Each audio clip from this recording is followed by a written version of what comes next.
And this is when I say hello. Welcome to Mom Games Badly. There are plenty of moms out there who are fantastic video gamers. I'm not one of them. I'm going for a more laid-back vibe with this game. I am playing something that's a lot more old school. And as you can see from the screen, I'm going to play Myst Masterpiece Edition. This game came out in 1993. So it's more than 30 years old. Oh, God, that makes me feel so old. Then it came out in 1994 on the PC, which is when I first played Myst and was highly confused by it and had to go buy a guide because I was not good at gaming and I didn't understand, gaming language and how gaming puzzles tended to work. Just because I didn't do it a lot, so now I'm much more familiar with it, and hopefully I won't get too stuck. I remember only a few things from it. I don't remember a lot of detail.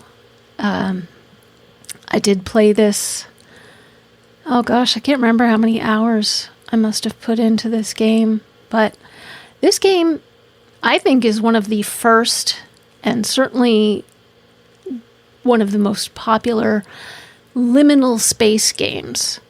And this is a game about transitioning from one world to another. It takes place in a lot of areas that are clearly designed for people or societies, and yet they are completely empty. And as a result, it's quite eerie. Also, if I remember rightly, there's not a lot of music to it. I think there are little hits here and there, but for the most part, all you get is the ambient sound and sound effects of like water lapping, that kind of thing. And as a result, it is both kind of restful and not. So, and I hope you'll forgive me if I don't always look straight at the camera. Again, I've got my new lights. I'm trying to make up for how they don't illuminate my background by tightening up a little bit closer to my face. I may end up going closer still. I don't know. Yeah, that looks all right for right now. So I'm going to try to keep it quiet. I'm going to go for the ASMR experience because it's just the way that it seems to suit the game. So we're going to be quiet. We're going to try to keep the throat well moistened.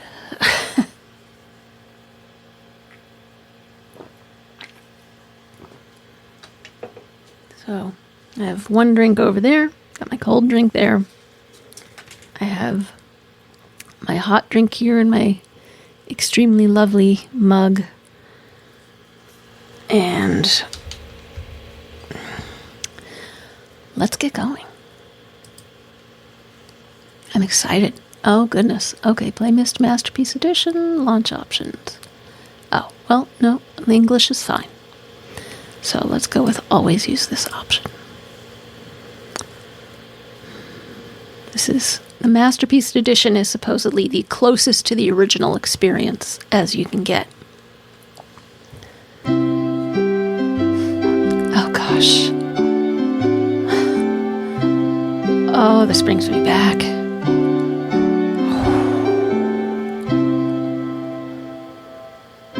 Cyan, yeah.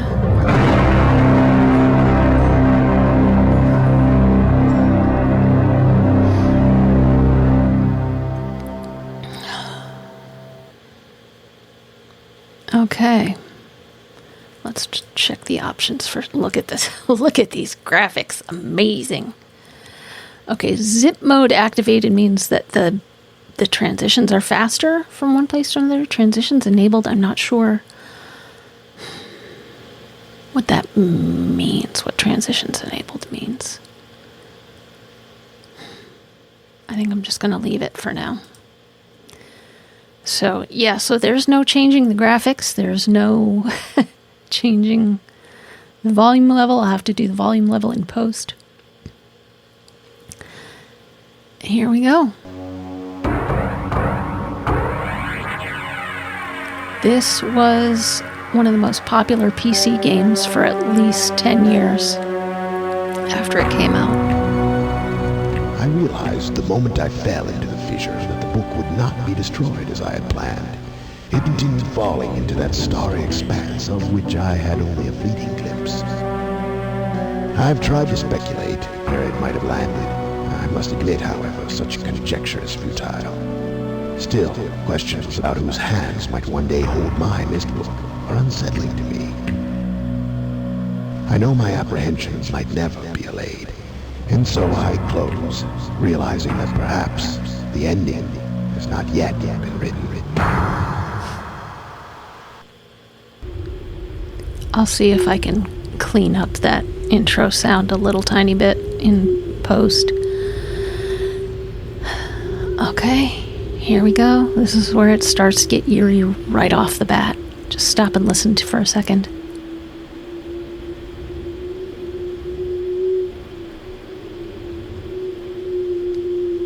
This game's all about the ambient sound.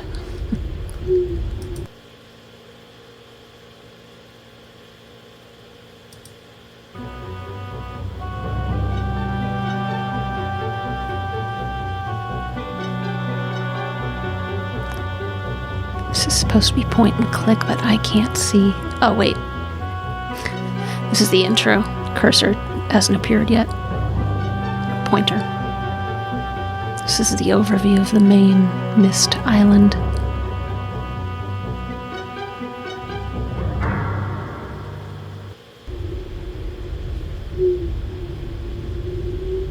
Here we go. Oh, I remember that sound.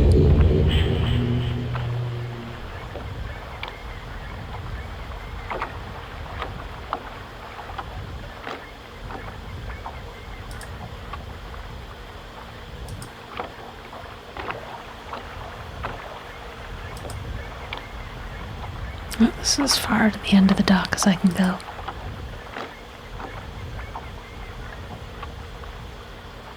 Are these stairs or is this a doorway? Hang on. Okay, so we've got switches. Can we get...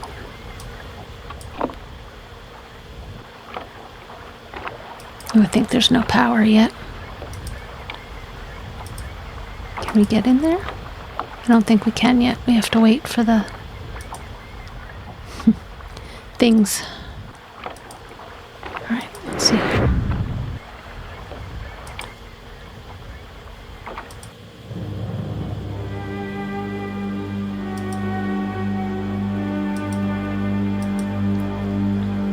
When there is music,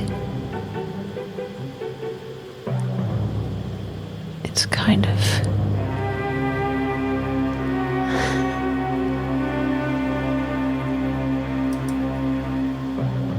Okay.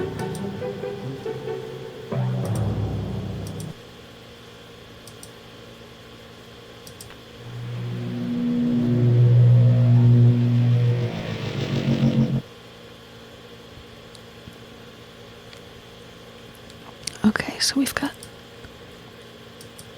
Can't do anything to the buttons yet? Is that right?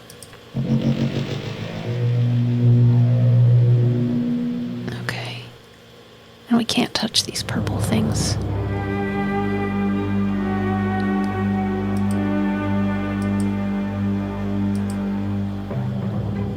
Ah! Settings. Dimensional imager. Topographical extrusion test, water turbulent pool, marker switch diagram. Okay.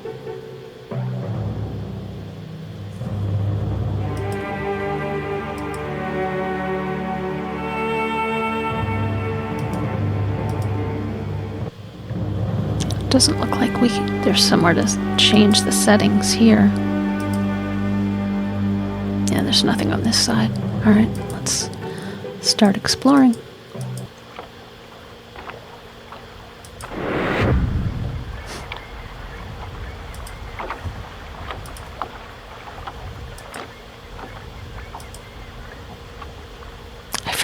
this was just point and click, really.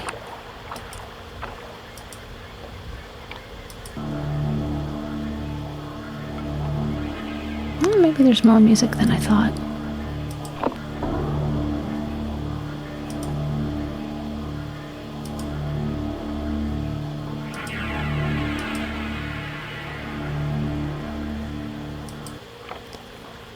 But when I tell you, these were like top of the line graphics when it came out. Right, can go down here.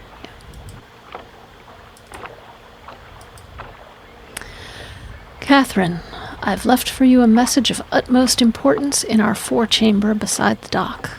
Enter the number of marker switches on this island into the imager to retrieve the message. Yours, Atris. Okay, so we've hit 2 switches so far.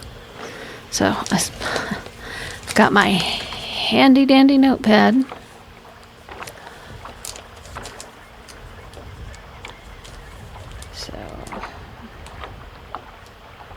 Number of switches. So far. Doop.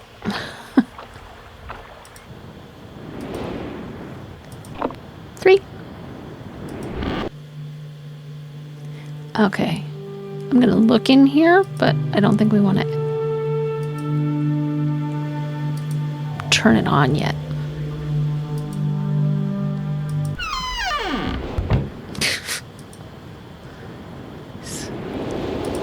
Things need oiling.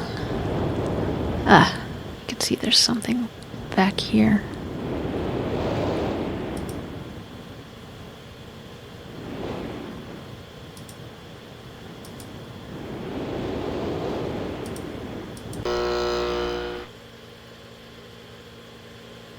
You are here. Or is that where something's pointing to?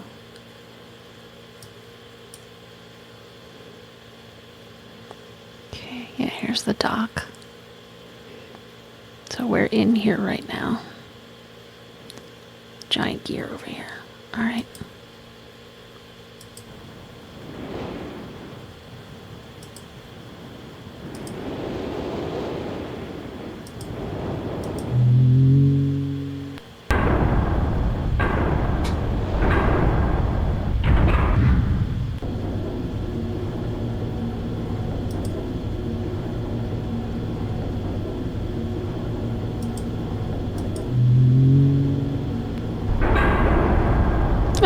Okay.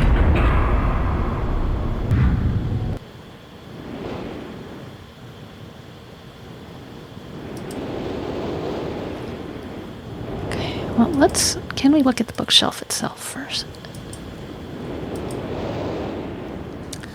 Okay, here I come to the reading.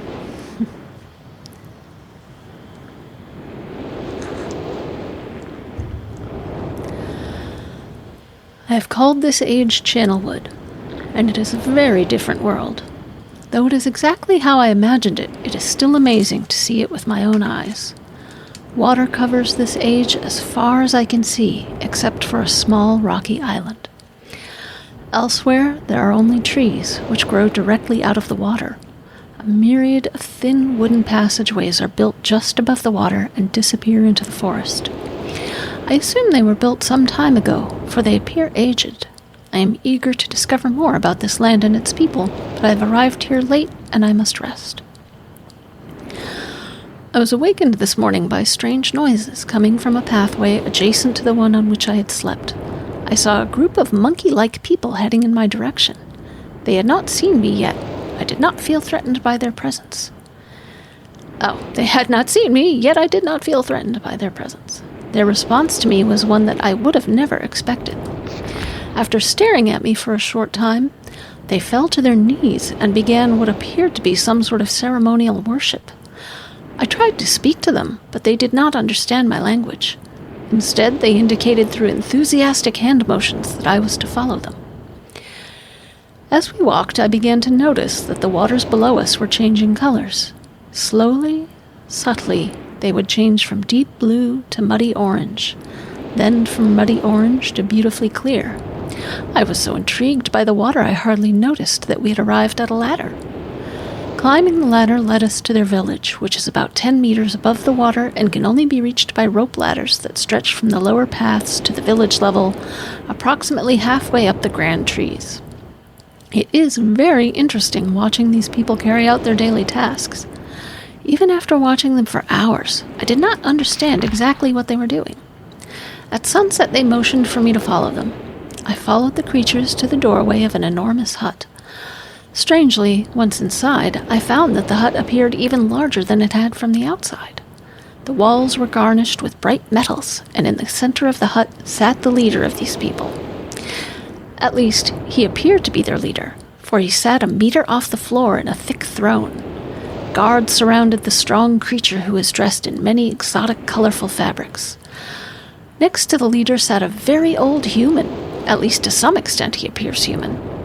His hair, which was only on his face and head, was completely gray, almost white, and hung very long around his frail body. His thin head hung limply by an almost grotesque neck that could not hold its head up to look at me. But what a surprise! This creature could speak my language.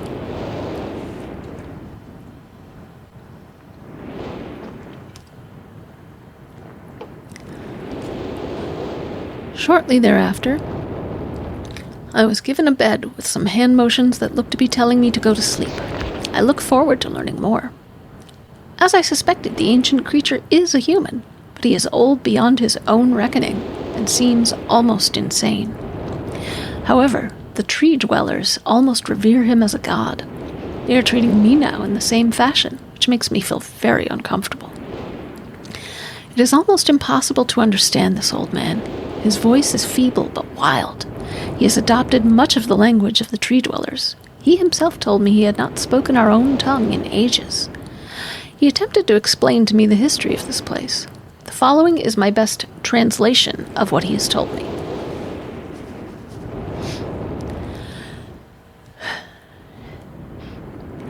Many years ago, the humans and tree dwellers lived together in this place, which was then a vast island. They interacted very little. The humans dwelt on the ground, and the tree dwellers lived high above the humans. Occasionally, the island was disturbed by mysterious rumblings which happened randomly. Some sort of tectonic or volcanic action, I suspect. The sometimes slight, sometimes heavy tremors would only last a short time. Then they would stop, allowing everything to return to normal. One day things changed. The rumbling began and grew quickly to unprecedented levels. Soon it became apparent that the entire island was sinking slowly into the ocean around them. Many of the humans died that day, but not before sacrificing themselves in order to stop the sinking of the island. The humans who lived through this catastrophe moved into the trees, where they gradually died out. Maybe because they were unequipped for such an environment, but I am not sure. This is the story the old man communicated to me, although many details are very unclear in my mind. I am especially confused as to how the humans saved the island from completely sinking. In fact, I doubt the accuracy of that part of the story. The island must have stopped on its own. Yet the old man believes in the truth of the story as if he had been there. And the tree dwellers worship him, and apparently all humans, as if they were heroes or gods. The old man ended our conversation today with an event which I will never forget. He began gripping my hands tightly, murmuring something about rest and asleep. He then said, "We had expected you to come sooner." These actions filled me with a sort of immediate dread. With much effort, he stood to his feet. I tried to help, but he pushed me away with more force than I imagined his frail body contained. The tree dwellers quietly surrounded him with very solemn faces. They then kneeled before him. He walked to each and placed his hand on their heads. All the while he murmured words which I did not understand. Finally he turned to me and smiled. Then he closed his eyes and walked out the door and off of the narrow path high in the trees. The tree dwellers were silent. They began a procession down the nearest rope ladder. As I was descending, I saw several of them pick up the body. He had fallen onto a lower level of walkway and carry it away. He was laying down at the dead end of a short pier-like structure. With the use of some potion, one of the tree creatures lit the pier on fire, and I watched as the flames engulfed him. As this strange funeral proceeded, the waters around the pier changed to dull green. This morning I awoke, finding it hard to even believe the previous evening's events. The water is a dull green for as far as I can see now.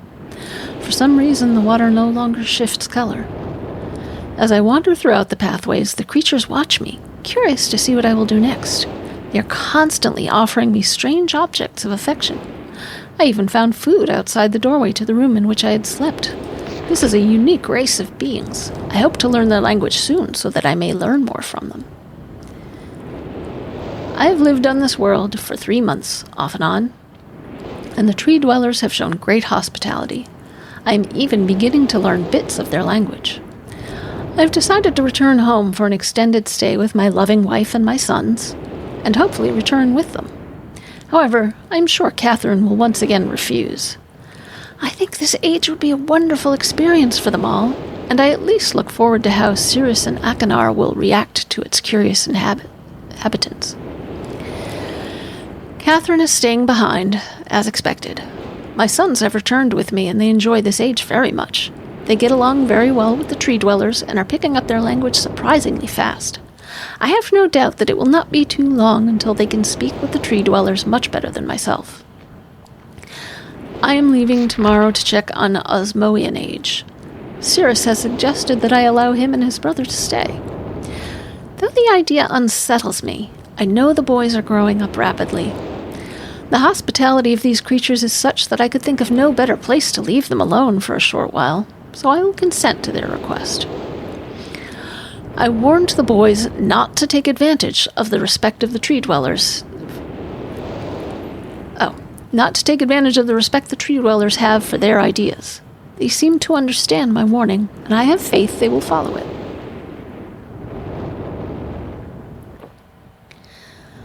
Much to my dismay, upon arriving in Everdunes, I learned that Pran and her people are continuing to be menaced by the Choktik. I fear for their survival and plan on returning to her shortly after checking on Cirrus and Achenar here. See Everdunes Journal for more information. After watching Cirrus and Achenar, I see they are handling things very well, and I think I can put to rest any fears about leaving them in Channelwood again. And for a little longer time. The tree dwellers seem slightly distressed that I am leaving, but are happy that Cirrus and Achenar are staying behind again. I have been gone for over 3 days, and have been to many different places. I had to tell Cirrus and Achenar about Pran's death today, and they were visibly shaken, although they only remembered her from their childhood. Catherine has suggested that it would be wise for Cirrus and Achenar to leave Channelwood for a while, and I have to agree. They will be returning with me when I leave again. I've told my sons that they will be returning with me in 2 days. They spent the entire night telling me of an adventure they experienced in my absence, and it was rather remarkable. It seems they constructed a boat with the creatures and traveled some ways out into the surrounding waters. I enjoy hearing them talk excitedly of their adventures, and am reminded of my own adventures as a child. I finally understand why the tree dwellers have been giving me their many inks and insisting I write with them. Looking through some of my past entries, I see now that the inks have changed from the black I thought they were to various different colors. I've shown some of the creatures my journal, and they laughed and howled. I did not know they had such a sense of humor. Even now, as I look through this very colorful journal, I cannot help but laugh myself. We will be returning tomorrow, so my sons are with the creatures for the last night here. They have told me they would like to come to Channelwood again, and also asked if they can visit some other ages alone. Though I will have to think over their request, I believe they have proven to me that they are trustworthy and responsible. Catherine will also have to help me decide whether they are ready for travel alone. For now, I must give my farewells to the creatures, for I do not know how long it will be until I visit this age again.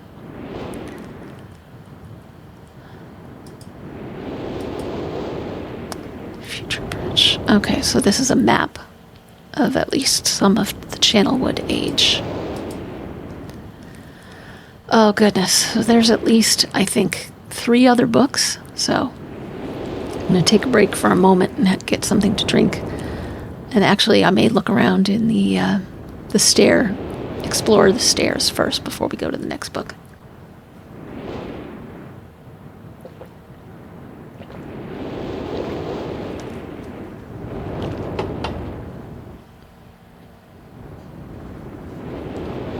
Okay.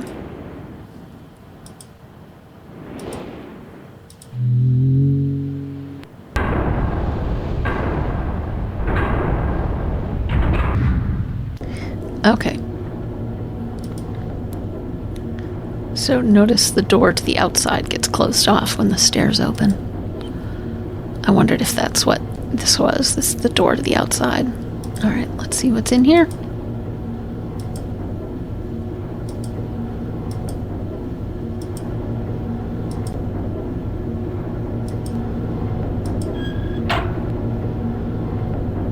Elevator. Yep, nothing else to look at.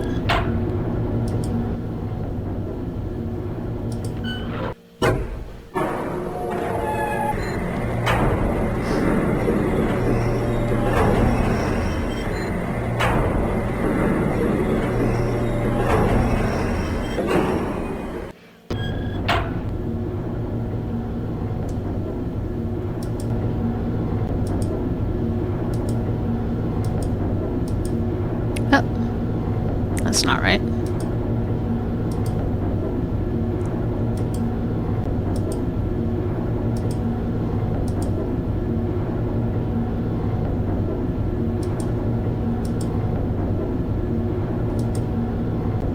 Okay, also not open. Wall here.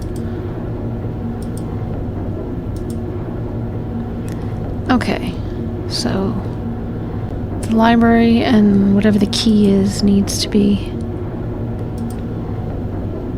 opened somehow first, I think.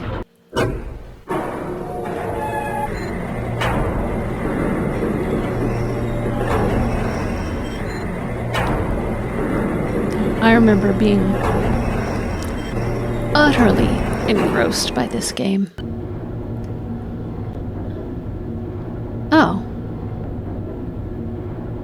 Oh. Library, that's where we started. So the tower's not open. Okay. This is the library, and the level we were just at was the tower, but there's nowhere we could go in there. Okay.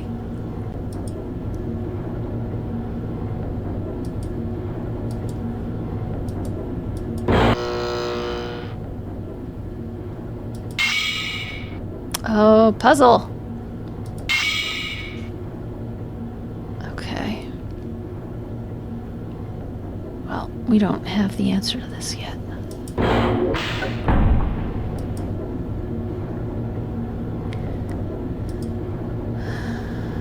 Let's open that again.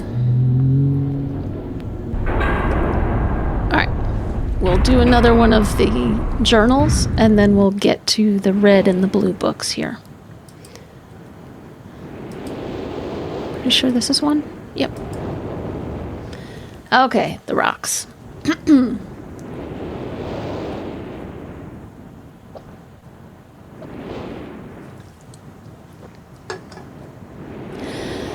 Emmett was the first to live on the rocks.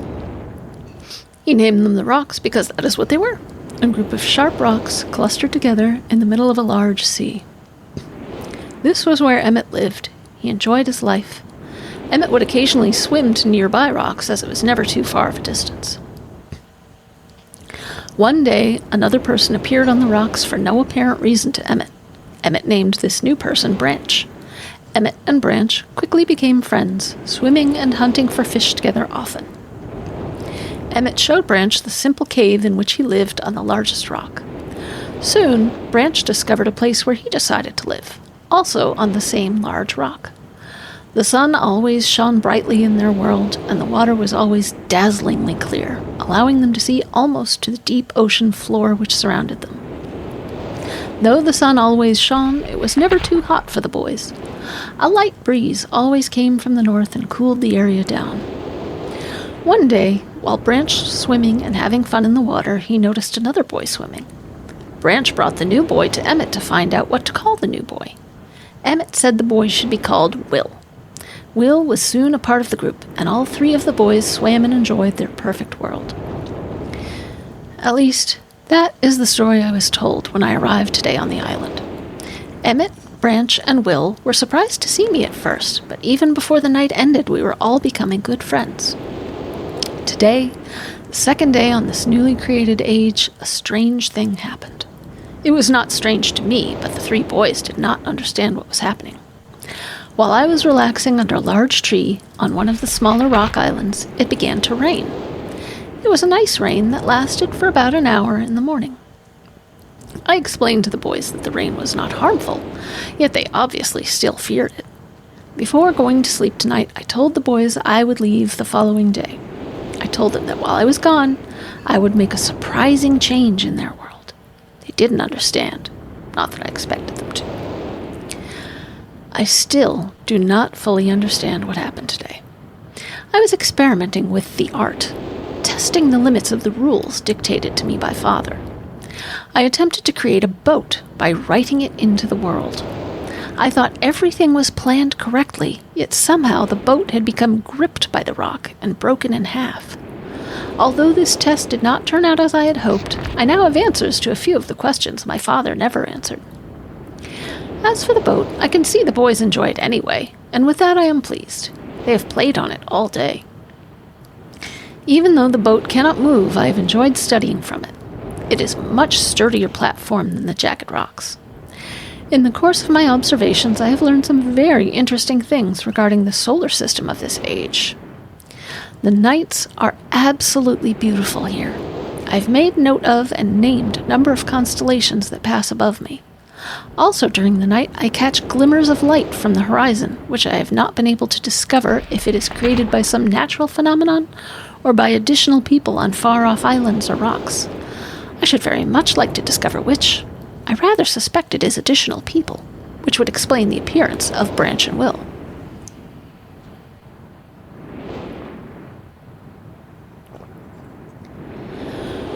The rain today was slightly heavier than usual. Just when the boys were getting used to the light rains, a small storm arrived. They were frightened of the heavier rain, not to mention the thunder and lightning. If rain has never fallen here until recently, as the boys tell me, I would like to discover why it is falling now. Regardless, I have decided to return home for a short while. I have also been thinking of some plans for a lighthouse that I hope to construct soon. I think that perhaps by shining a bright light toward the horizon, it might prove my suspicions regarding additional inhabitants. They would be curious about the light and travel to discover its source, if they have the means. I returned with many tools that I will need for construction of the lighthouse. I have decided that once the lighthouse is completed, I will leave for some time and let the world's own imagination have control. We have worked 3 weeks on the lighthouse now and are making great progress. The rock that we are building on seems to not be as secure as I would like. Excuse me. I have had to alter my plans slightly, but those alterations pose no real problem. The boys are quite strong and have been helping me immensely. I estimate construction will be done within 2 days. The lighthouse is finished, and we are all proud of our creation. The boys are amazed at the structure wrought from rock with their own hands. That evening we powered up the generator, much to the boys' dread at first, and shined a great light to the horizon for many hours. I stayed the night in the top of the lighthouse, and in the morning awoke to observe the sunrise without my being coated with the chilly blanket of ocean dew I had become accustomed to. It was Will who first saw the girl. She was swimming not far from the boat where Will was getting ready to hunt for fish. Then Will noticed a man not far away from the girl. Emmett was very pleased to meet the additional neighbors. I feel pleased to leave this age. I've set in motion events that have nothing to do with writing or the art that will have a more profound impact on this world than I could have ever written. I think of it this age as a gift to myself that I will wrap up and open someday in the future, only to discover that it has changed so much that indeed it is a surprise. Besides, I have yet another new age that awaits me. It seems I'm going to need some way to travel underwater in this new age, and so much planning is in order. All right, let me go back to the picture for a minute. The Stone Ship Age.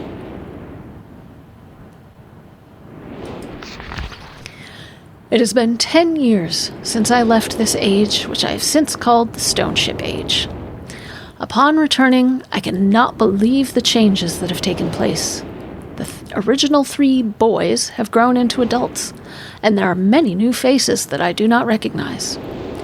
Branch told me that it has not rained for 7 years, and the cool breezes are back again.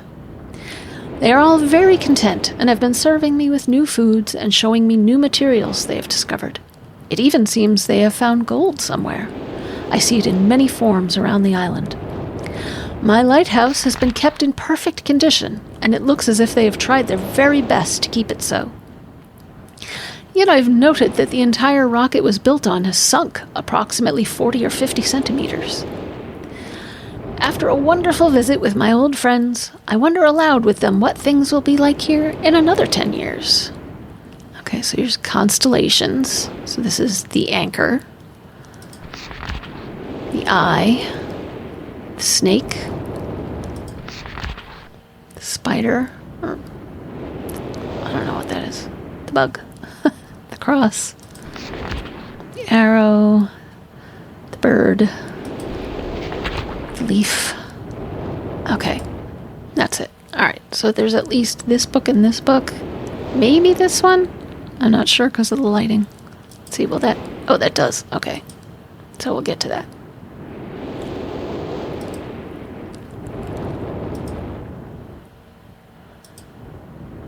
Alright. Let's get to the books. This'll be a hoot.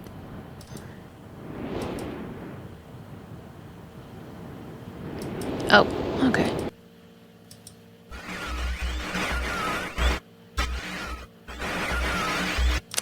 Right, it doesn't work without the thing. Okay. Red page, red book.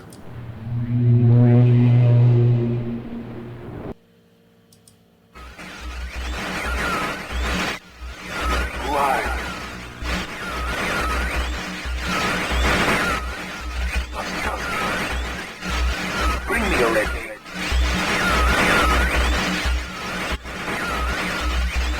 I can't see. You red page, you must.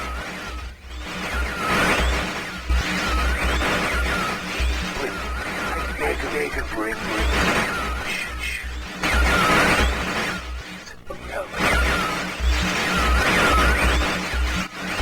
I am serious.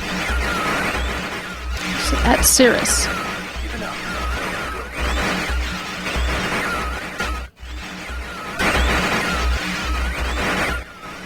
There's one thing I must rescue.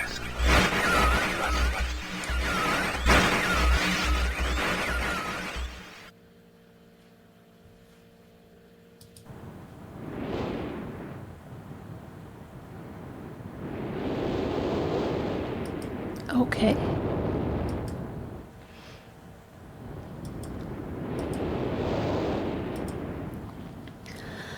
Okay, here we go. It has been a while since I've heard only silence, and I enjoy it greatly, I think. For some reason, I do not feel altogether welcome in this new world in which I have arrived. But how could I be unwelcome in an age with no inhabitants? It is, of course, only in my head. This world is very beautiful, but I think I have yet to ever write in a journal that an age I have linked to is horrid or disgusting. From the grassy hill where I am standing, I can see green fields below, along with a few scattered forests. A rather large lake looms some distance from where I am standing, yet the water's blue can be seen plainly from here. The air is fresh, and the sky is sparkled with white clouds. It is absolutely breathtaking, and yet, that strange feeling again. Perhaps it is the hot breeze that continues to blow from the north, hotter than I would have imagined. It almost singes my skin, and I feel quite uncomfortable when it comes. I will try to ignore it. Night has almost arrived, and the sunset is spectacular. Oranges and red have settled above the western horizons. western horizon. Though night has come, the horizon still glows red long past the sunset. Dark reds flow from the horizon and blend into the black sky. Again the feeling, and I am beginning to believe it is not all in my mind. I must sleep now. I will need my strength to explore more tomorrow. I have had to return home due to an unpredictable natural occurrence more frightening than I have ever experienced. I was awakened by terrible shakings in the ground and explosions on all sides of me. Gigantic balls of fire were falling from the sky, and I immediately left in fear of my life. I must remember to bring a Myst linking book with me when I return, in case the one left there has been destroyed or damaged. I've returned to a different world than the one I left only 3 months ago. It has been transformed into a barren desert land with only gigantic craters scattered across the land to provide variety. Strangely enough, the small grassy hill where I spent my first night remains exactly the way I found it. Apparently, the falling meteors did not hit this area, leaving an oasis in the midst of this horrible desolation. The hot wind I remember has turned into a rather pleasant breeze, which is at least one improvement. I fear it is the only improvement. The magnificent lake I saw on my first visit is now completely dried up. However, another lake now exists, and appears to be quite a bit larger. I assume one of the falling meteors crafted this lake due to its circular shape and the jutting rock that grows out of the center of the lake. The rest of this world seems like desert, although I will verify that statement with closer inspection. Though this world has little visual excitement to offer, it offers much to the ears. Sounds constantly flow through my ears, and I have found where a few of them originate. It seems, as Catherine says, I do find beauty in everything. Last night, I was awakened by a horrible hissing. I was sweating, and the heat was so intense that I immediately dipped my head in a nearby stream to cool it down. The hot breezes had returned, along with a low roar from the ground. I walked a short distance to observe some red flames shooting up from the earth. Suddenly, the ground began to crack, and a huge chasm opened. The chasm continued to grow until it was far too wide to cross. Then the tumult subsided, leaving only a dull roar. I have decided, however, I can use the chasm to my advantage. Perhaps the heat from the chasm can be harnessed. There's plans. Even as the chasm has ripped into the surface of this world, it has opened up a whole new world to explore. Although uncomfortably hot, I found it possible to reach a cave in the chasm that had been created, and have now explored deep into the crust of this planet. I have found a vast underground cave system that will take many years to map and explore. I will also look for a safer way to reach the underground than through the chasm wall. This age seems to change on its own, so I feel I should leave again and see if things are different when I return. It is also important that I check on Cirrus and Achenar and make sure everything is going along well. When I return, I also hope to bring back some tools I will need for my plans to explore the underground. The abundance of raw materials here is beginning to amaze me. I have returned with some of the complex tools I knew I would be needing. I assumed I would have to return for more basic materials. However, it seems as though I will be able to find everything I need here. Of course, iron is abundant, but I have also found titanium occurring naturally. I am all the more excited to begin work. Everything is set, and I look forward to tomorrow. My raw materials are all here. I think I will be able to have most of my additions to this age completed within 1 year. I so love working with my hands, whether writing or building. I began well, and I have decided 3 meters is not enough support for beams. Amazingly strong. To be one of my most prized inventions, I am extreme. Would never have imagined it to come together. I doubt. Could possibly work with 14 instead of completely fatigued.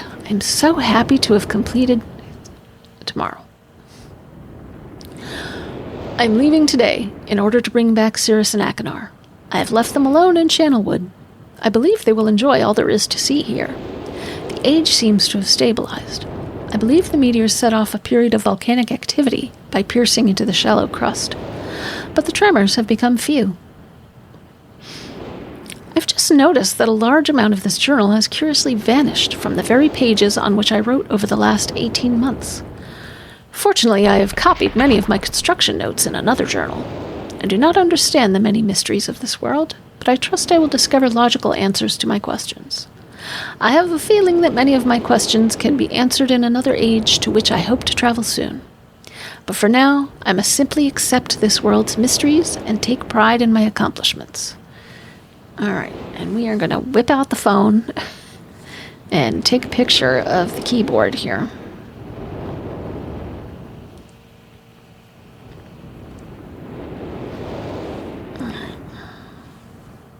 I think actually this is a brand new phone. I just got it yesterday. I think this is my first photo with my new phone. So there we go.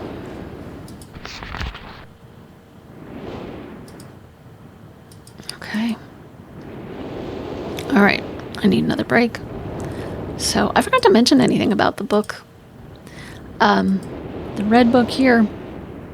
It was rare to have full motion video in games at this point. So this was really odd, especially considering the aesthetic of the game overall as it was. And then to have like actual, video in there was very strange. All right, here we go. The blue, this is probably Akinar, I would imagine. Just noting that down. Oh, and note that piano puzzle was from the meteor / underground world or age. Okay, so take the blue page, the blue book.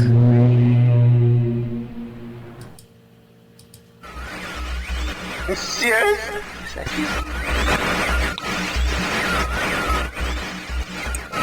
Are you? See you.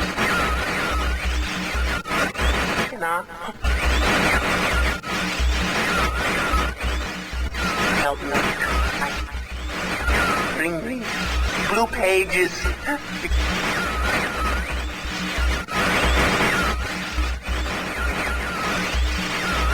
Never. Just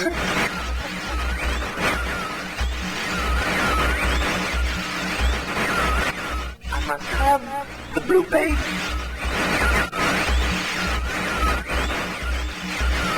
Blue pages, gotcha. Come to me.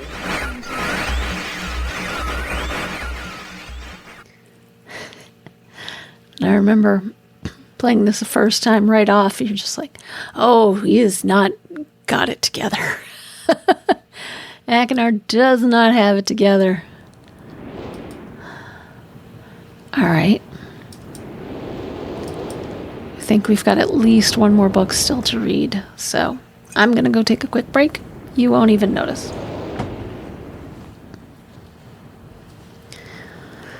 All right, back to it. So we've read 1, 2, 3. Here goes 4.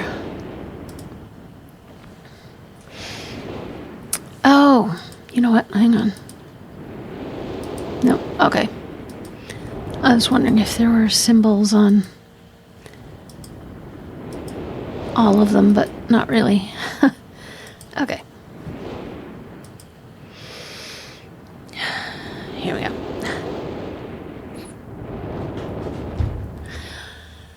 Before arriving in this age, I was determined that it would be a journey to a world very different from my previous adventures, and it was. The sky here is dark and gray, and incessantly displays flashes of lightning in the distance. I met a very old man with a long beard and hair that hangs to his waist. He is very feeble and has trouble even moving. This man has obviously been through very many things in this strange world, and I've learned many things from him. He has told me an interesting story of this world's history.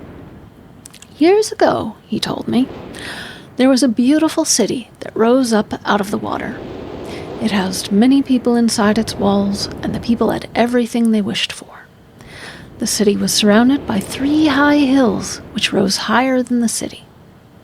On the east hill of the city rested a large lookout post.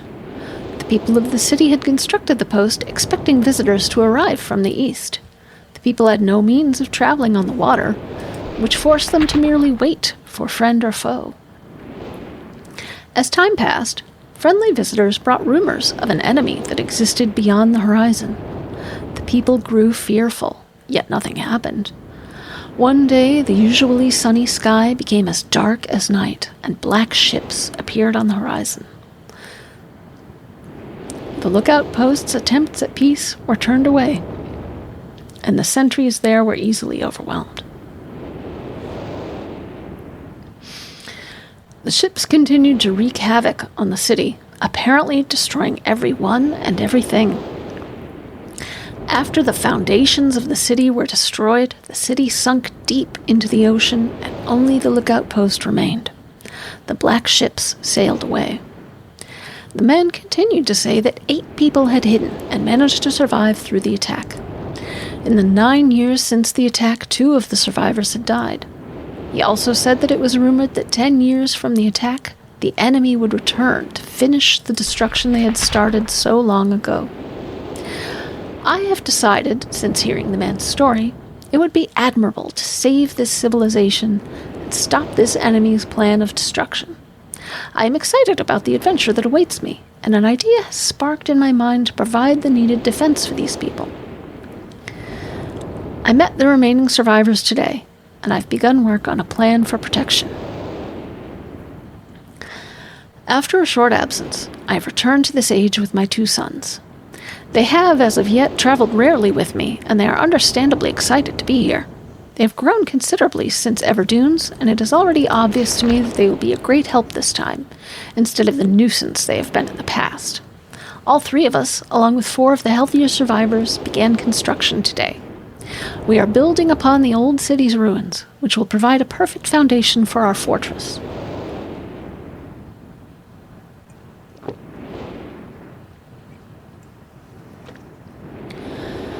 My sons have been spending much of their spare time on the South Island, where most of my materials are stored.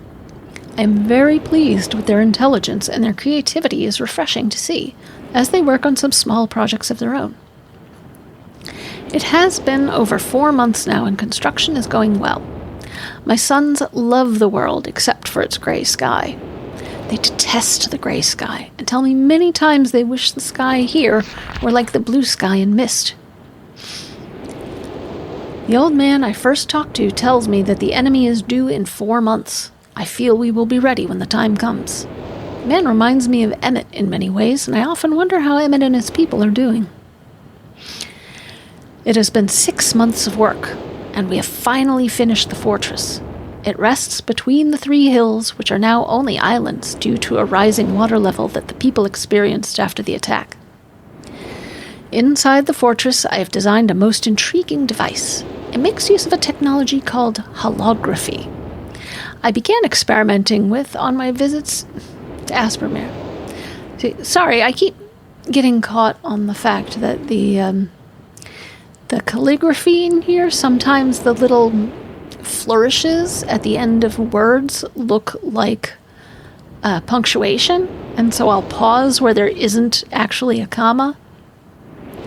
So I'm going to try to be better about that here. It makes use of a technology called holography I began experimenting with on my visits to Aspermere. It will be working in a couple of days after I compensate for some small miscalculations. This holographic device will enable the survivors to learn to use the fortress. The enemy is due to come soon, and I trust the fortress... this is the fortress. Okay. Track. Then there's... yeah, okay. Sufficient protection for all of us. The black ships have come. Their attack was substantial. Their weapons have been stopped, and it appears they have turned away in defeat. I could could not help but smile as I watched the boats leave. Insignia of Black Ship. Last night we had a small celebration, and the old survivors danced their dances of old. My sons did not understand why the sky had not turned back to its original blue. The old man told them the storms would never end until the enemy was destroyed. I assured my sons that a blue sky was not worth the risk of death, and they seemed to hear me. I have had a healthy adventure and have begun work on a new book. Once again, I must leave a familiar age in search of a new universe I've begun.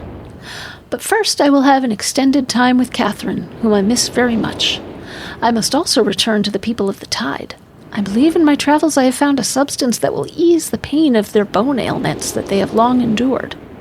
I hope to return to mechanical age one day and find the population growing and my fortress still strong. Though the sky may always be black, I am confident the people here feel a heavier darkness has been lifted from their shoulders. Okay, so this book... Alright. So, green book is the mechanical age. The blue book above it is the... That's very beautiful. Grassy Hill. Oh, the hot age. I don't know. We'll figure it out. The rocks. Yes. Okay.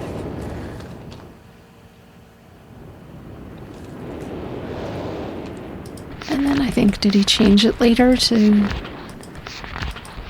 Stone Ship Age?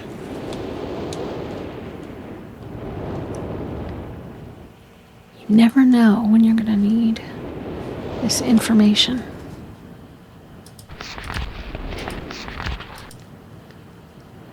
And this one was Channelwood, right?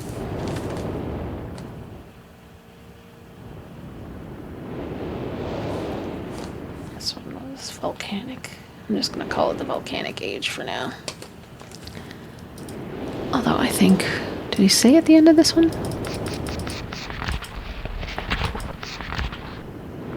The Tide?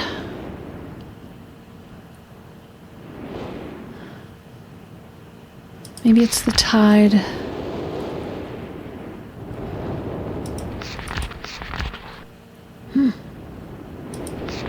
Alright.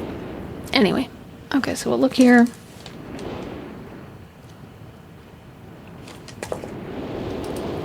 This one doesn't work. Got burned. Everything else. I think all the other books are burned.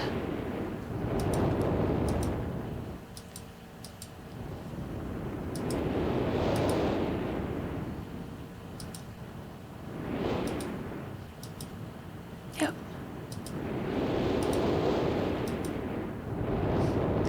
Would have been nice if they'd picked a different design for some of these.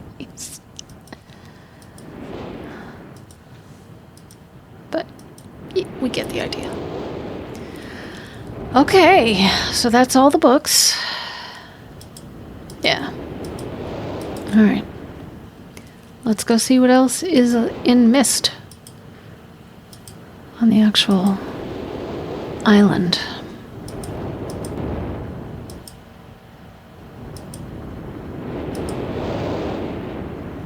Okay. Where have we seen that?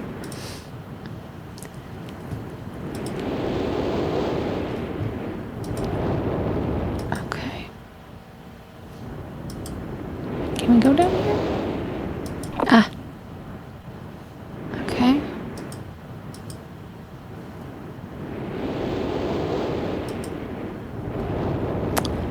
And of course there's this. Maybe we should go look at that first.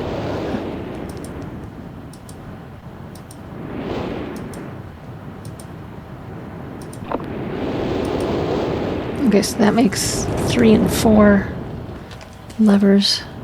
I might have to go back and count them again because my memory is terrible. Okay. This used to take way longer, by the way, the pointing and clicking for this game. just because graphics.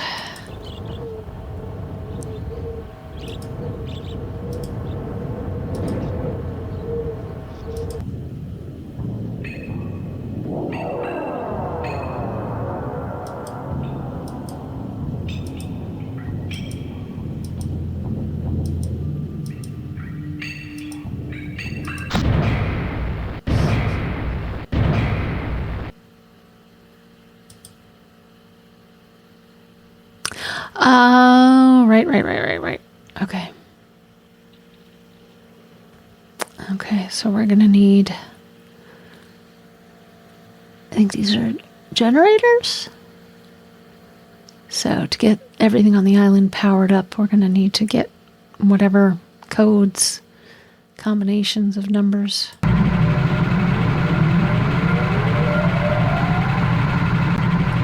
Yep.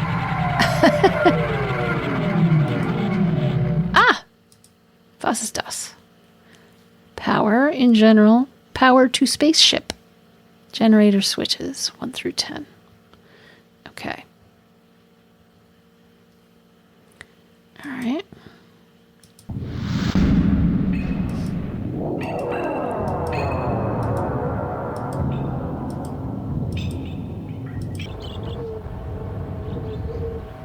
I think part of what was eerie about the music in this game is that it just cuts off dead once you cross a certain point.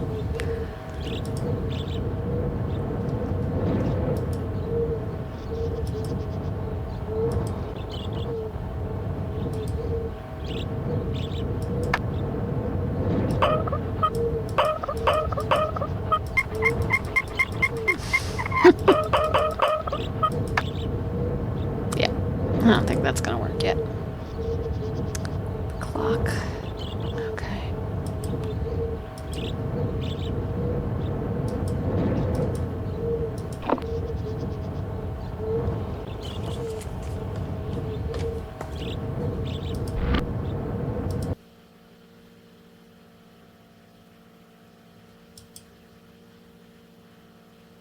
What does this control?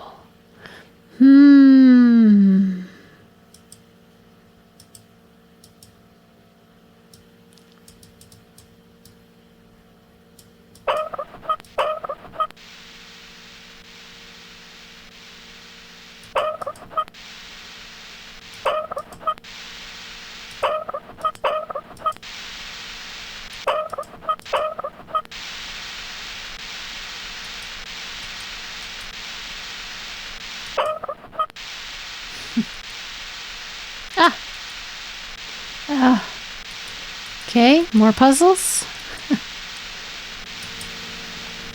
So we need codes for the power to the spaceship and the power to the island. We need the codes for safe. Codes needed. Power, safe, puzzle in the library.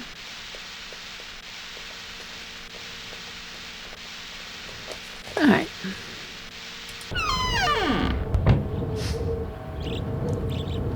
Okay. Have we been this way? Yes. Okay. Is there anything beyond the cabin? Can we go past it? No, I don't think so. I think that's the best we can do. So, switch in the cabin. There wasn't a switch down here, oddly enough. Oh, there's a switch over there. Okay. So we haven't thrown it, but I think we should count it. So that's 6.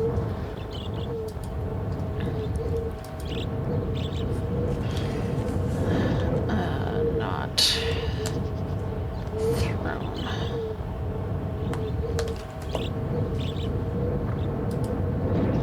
And I remember also when I first got this game that I would try desperately to like touch all the other things, not realizing that, you know, that's number one, that's not how point and click games work. It's not open world.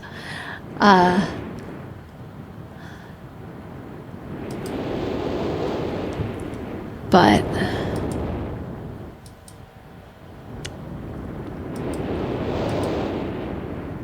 okay. I was gonna. Oh, I forgot there was a thing up here. Okay. So right, library.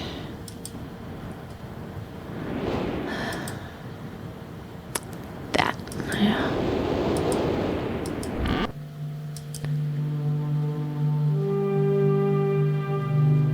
This is where it really gets funky. If I can...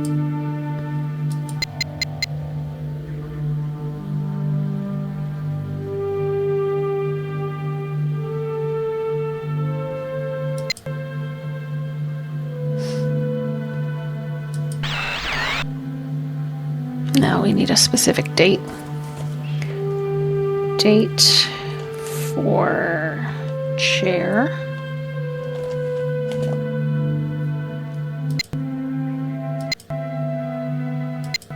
Yeah. Okay, so month, day, hour, minute. Okay.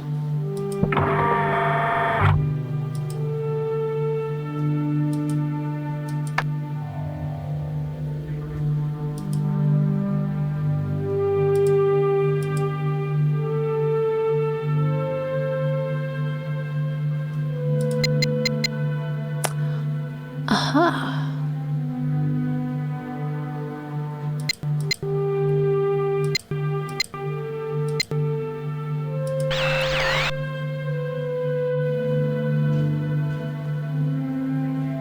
So is this how the constellations change?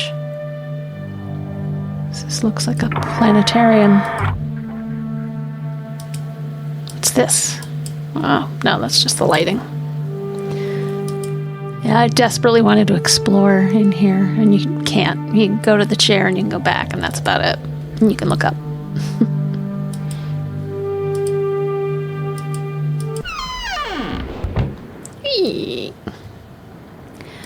Okay. Ah, yes. 4-chamber beside the dock. To the number of marker switches on the island into the imager to retrieve the message. So, 6?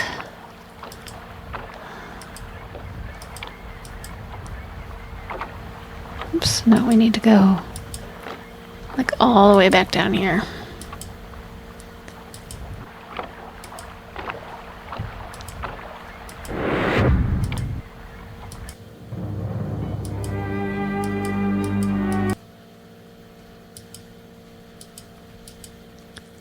How do we enter things? That's the question.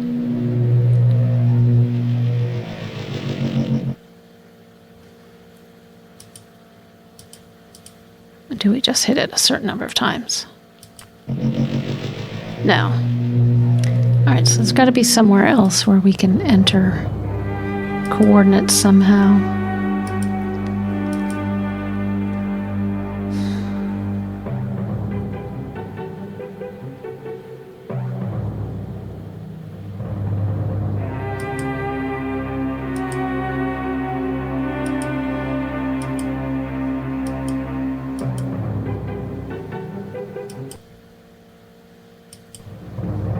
No, stop.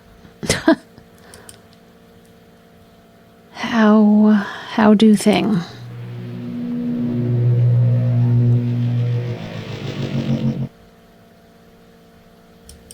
Or will it not work until the power works?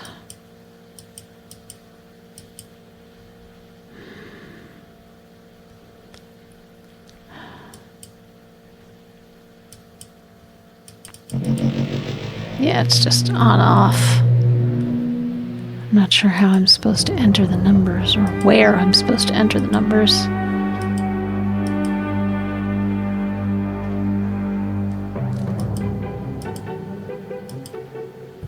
Is it like hiding up here?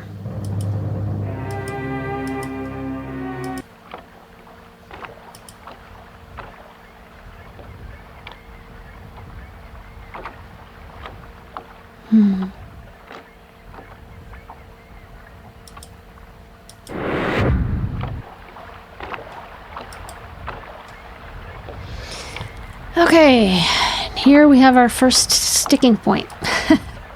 How to progress. So it's just how to enter the switches. That's the issue here.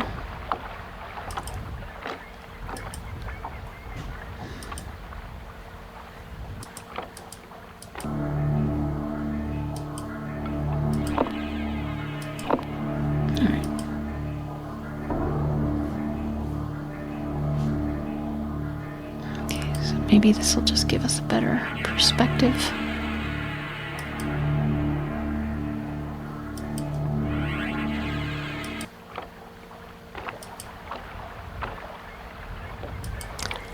So I think each of these sites represent,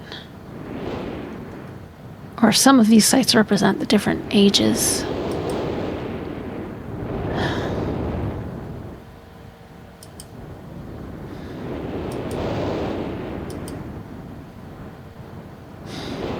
Okay. So.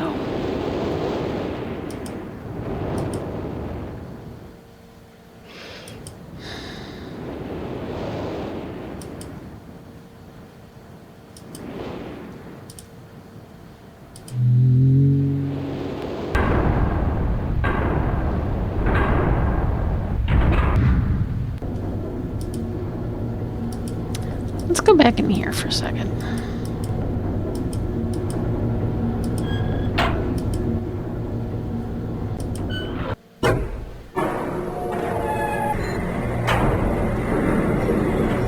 Maybe I didn't find everything there was to find up in the tower level?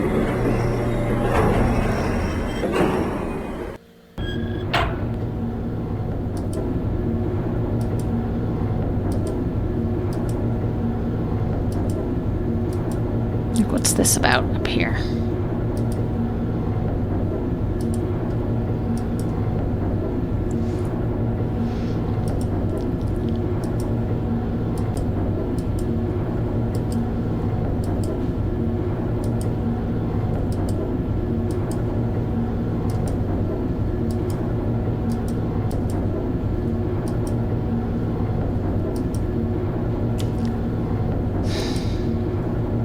Can we look up?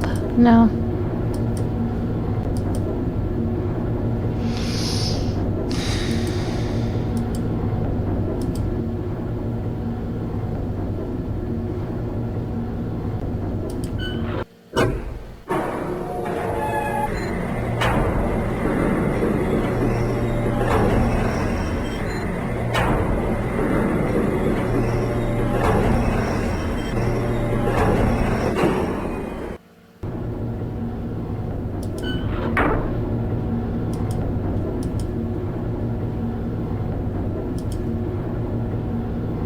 And there's nothing else to look at in this chamber.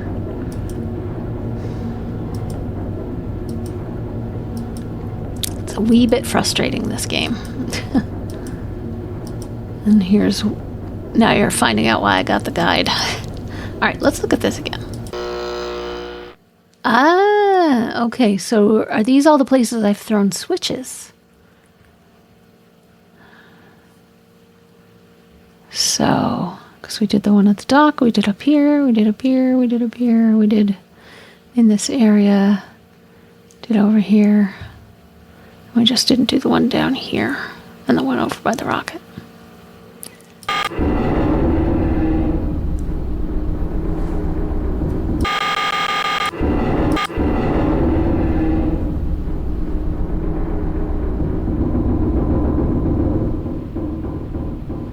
Okay.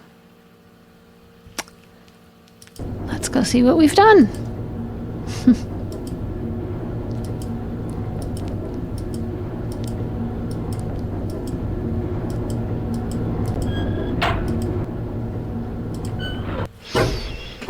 All right, I feel smarter now.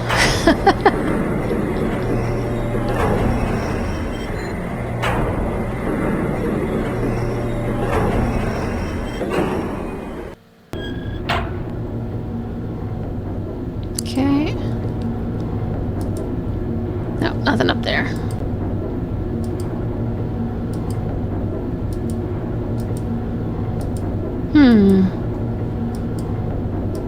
Okay.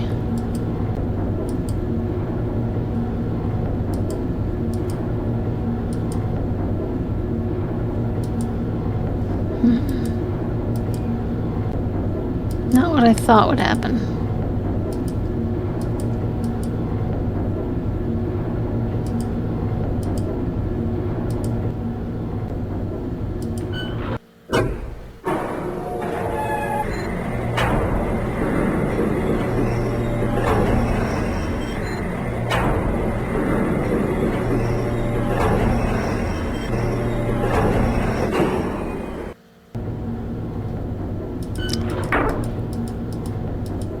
Maybe there's only one opening we can look at so far?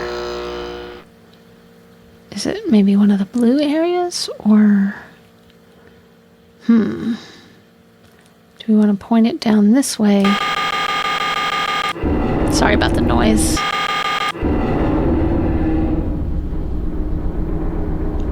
Let's see if this does anything that we can...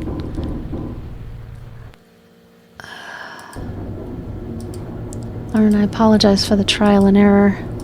It's that or, stop and look stuff up. And I did that so much in my amnesia playthrough that I would really like to avoid it as much as I can.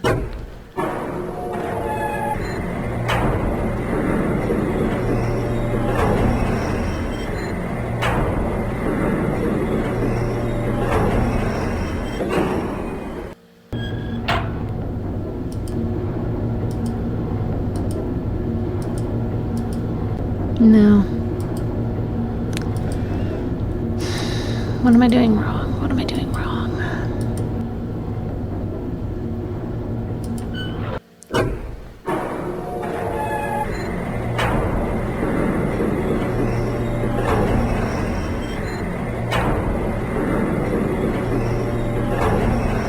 Does having the tower pointing this way do anything?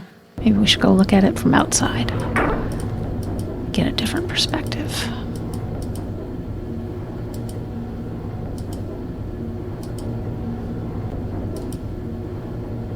Oh. Fine. Be that way.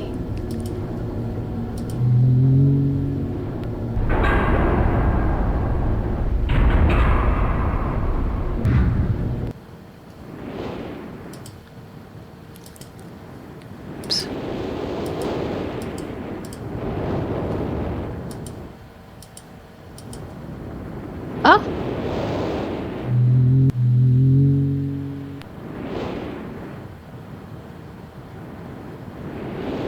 Okay. So this is a puzzle too. So I'm going to call this the pillar puzzle.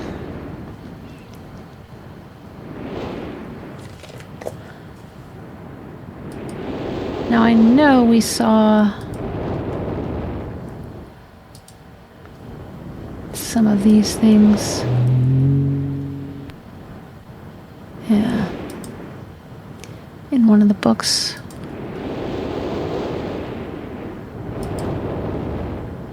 Okay, so these are the creatures of a particular age.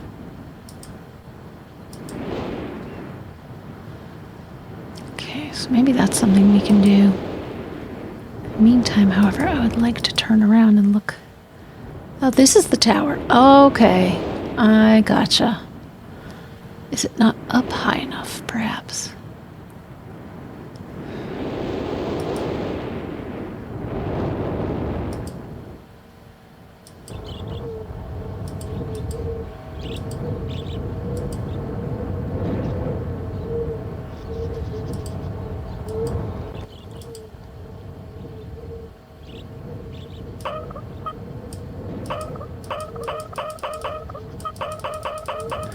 I'll make the sound a little bit quieter from this.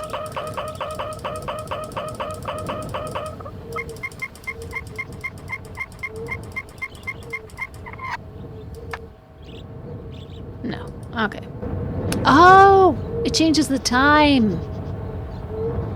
Okay, so we need to figure out the right time And that should raise up a bridge. Okay. Time. Did we see a time anywhere? Have we seen a time anywhere yet? Like a specific time, not the time that you have to set in the planetarium?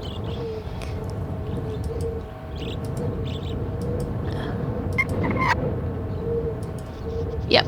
Okay. So there's the hour hand and there's the minute hand.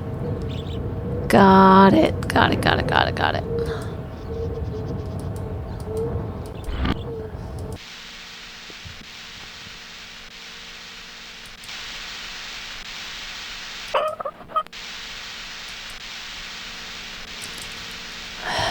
I feel like, is there a specific... Oh, I see. The little indicator is green when it's on this side. So, I feel like I'm opening the valve.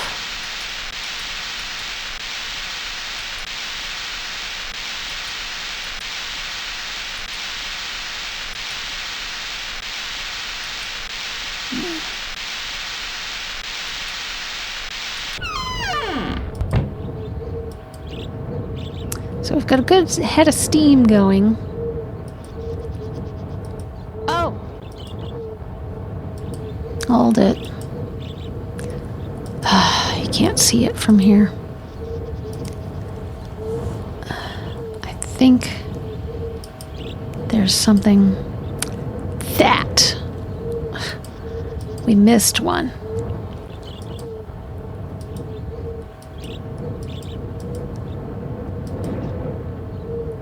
This goes up and down, I think. Yeah. Based on the setting in here. See?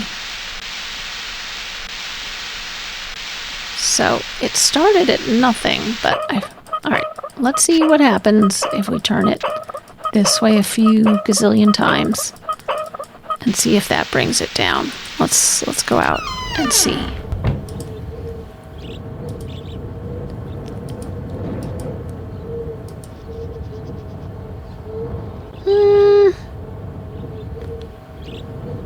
Difficult to say.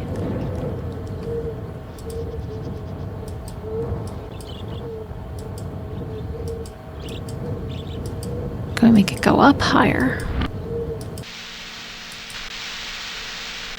Again, I'll take out I'll reduce some of the creaky noises. I'm just wondering, I'm going to hold it down and see if it stops. I don't think it's working though, because this isn't changing. I feel like I should be able to light this, but maybe I don't have what I need to light it yet.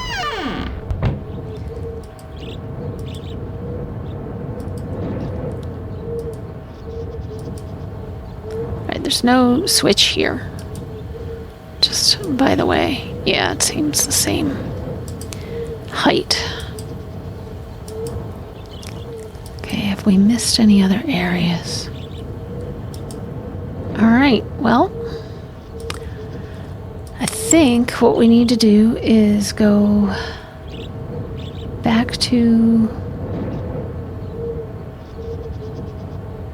the library and see if we can get some clues to at least one of the puzzles. I would like to at least get to that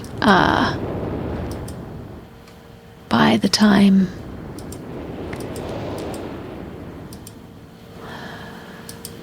let's see. The pictures are the main thing we need to look at for the puzzles, I think. Yeah, we've got that. Okay. I don't even remember what book that just was. I should just go in order. Okay. Bridge, windmill.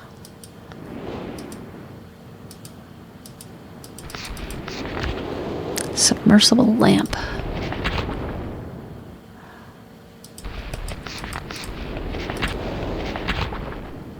Lighthouse. Stone ship age. Oh, I see. Here's the half a ship. The stone ship age. Oh, the constellations. Okay. So it tells you what they are, but not what times. Okay, that's what these are. Constellations. Do we just touch them in the same order that they're in the book? So let's see. Anchor.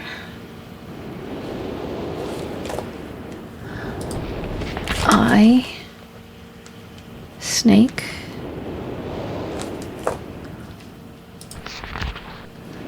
Bug. Cross. Arrow. Bird. Leaf. Alright. Let's go fiddle with stuff. That was this book, right? Yes. Okay.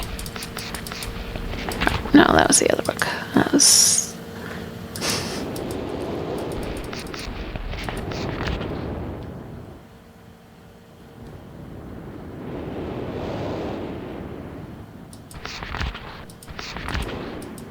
Okay. Alright. Just find the blowing of the wind quite unsettling.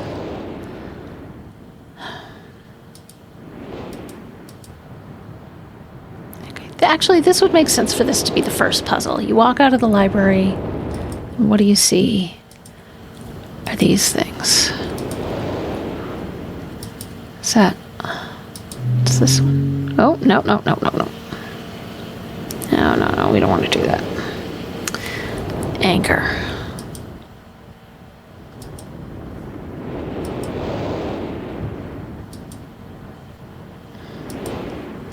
Leaf.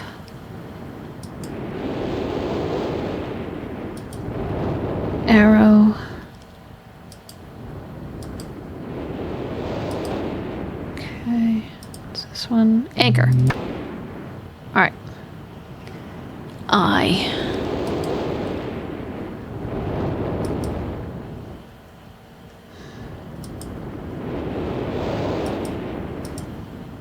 Now we did the anchor.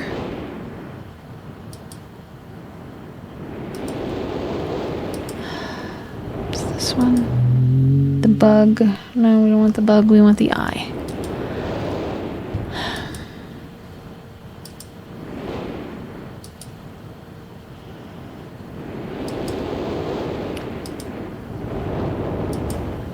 Eye.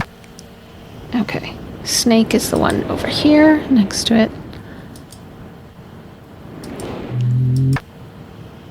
Okay, the bug is the next one. Down, I think. Is this one? Yep, bug.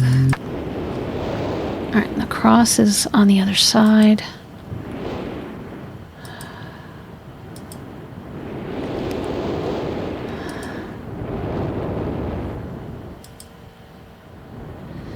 I wish these weren't quite so difficult to maneuver to.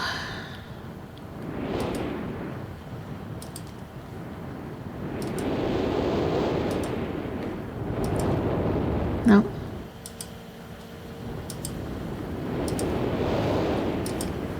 Cross. Okay, and then the arrow is down here. And then the bird is all the way at the top. And then the leaf is the last one, I think.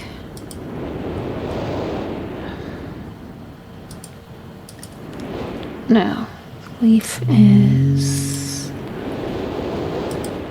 the one that's really hard to touch. Okay. No? Could have made it easy for me, huh?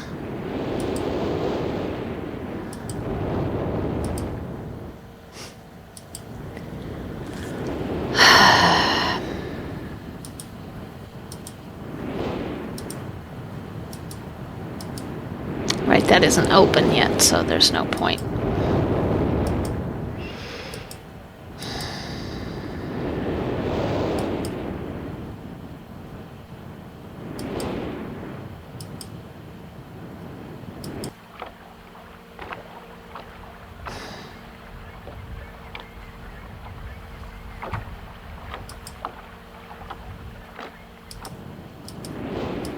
Back to the library.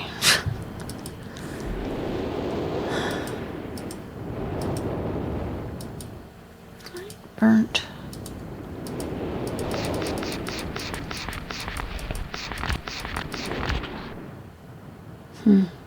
I thought at first that this could be used to solve the puzzle that's in the fireplace, but I don't think so.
One thing that we can definitely do is turn the tower.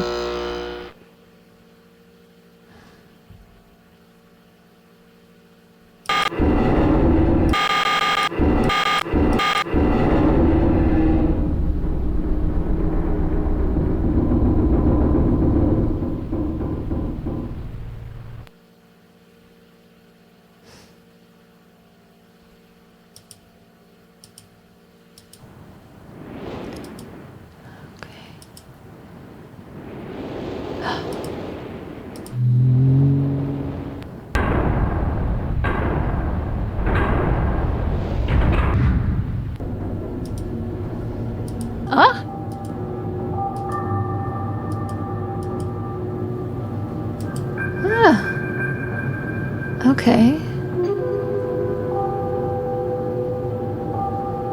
Okay, so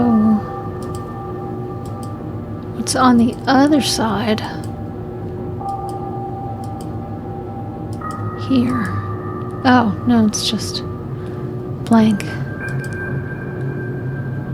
Okay, so we can see the rocket. Does that... Oh, I wonder if the door to the rocket is open now.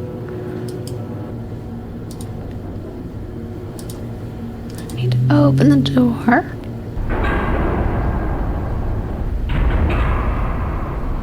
Thank you.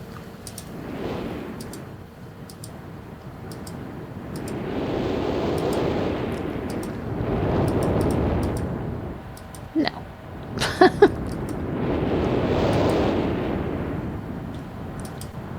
I can't... We can't, like, look up at the tower from here.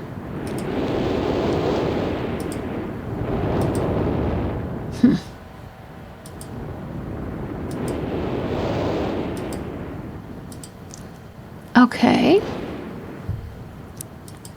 Well.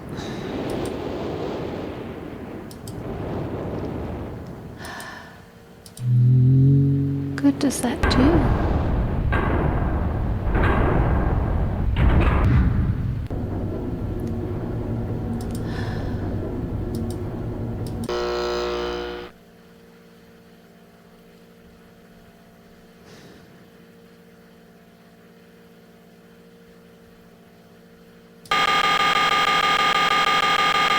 That's obnoxious.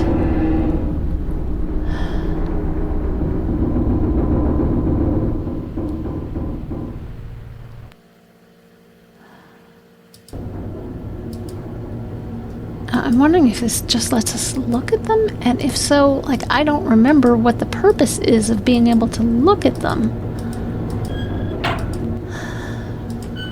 I Like, what's the purpose of being able to look at the crow's nest? What's the purpose of being able to look at the rocket ship from the tower?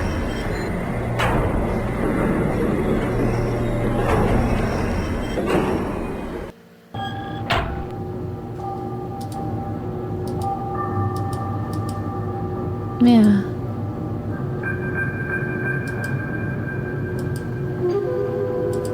What's the purpose of if it doesn't unlock anything else? No? Okay.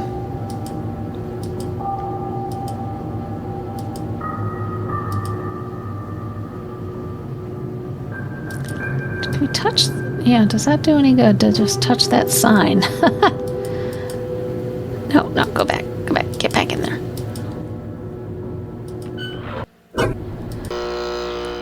Alright.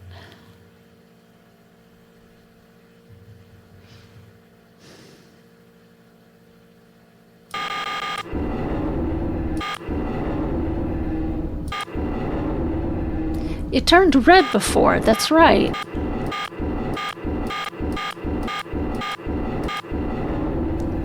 Okay, so it needs to go red for it to be something that we can see. Okay. Alright. So this will just look at the gears. I don't know what good that will do us, but...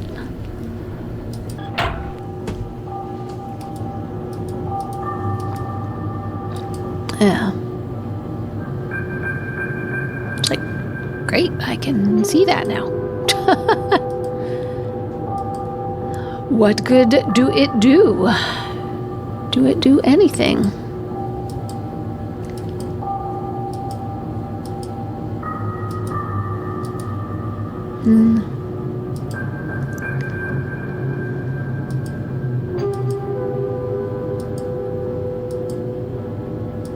It's the key door. I don't suppose if we turned it in the opposite direction from where the red line is, if we would be able to access the other side with the key ladder, and if that will do a darned thing. It's worth a shot. Alright. So that's going straight that way, so it needs to be pointing like across the rocket here.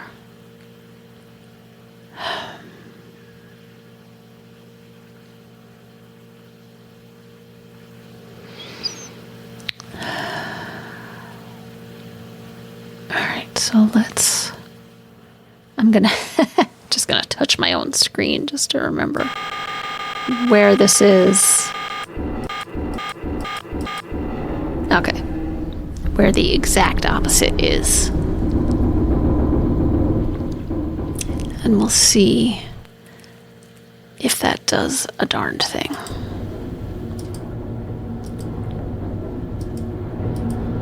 No. Okay, that didn't work. Well, we tried it. So many codes, so many clues that we need.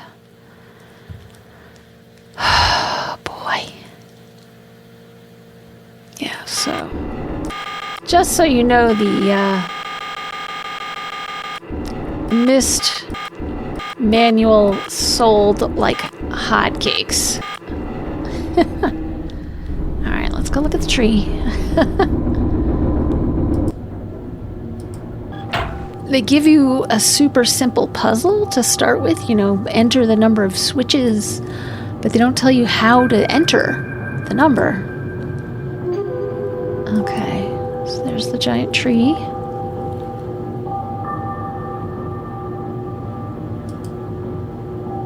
And, it's like, then now what? Like, you can't see... Okay, I'm glad it's at least capturing the cursor here. Can't see anything through here. It's not like you're getting clues by looking through the elevator shaft at the other side. I was so confident starting this game up thinking, I've got years now of, playing and watching playthroughs, and it'll be you know, not necessarily a breeze, but easier. And no, apparently not. I think a lot of the puzzles are also interrelated. Like the constellations. There are constellations in the planetarium area, and then there are the constellations symbolized by the things on the pillars near the ship model.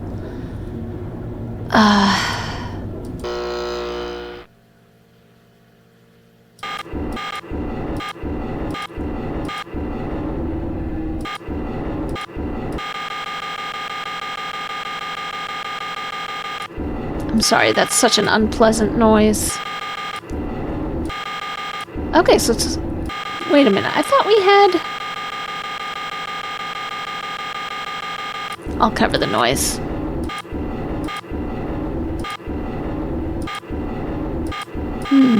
Okay.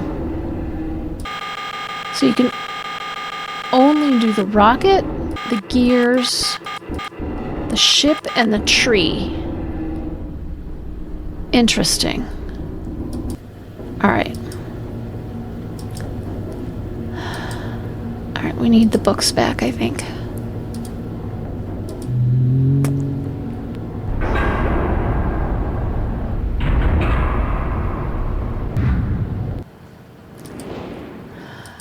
There may be clues that I don't realize are clues yet.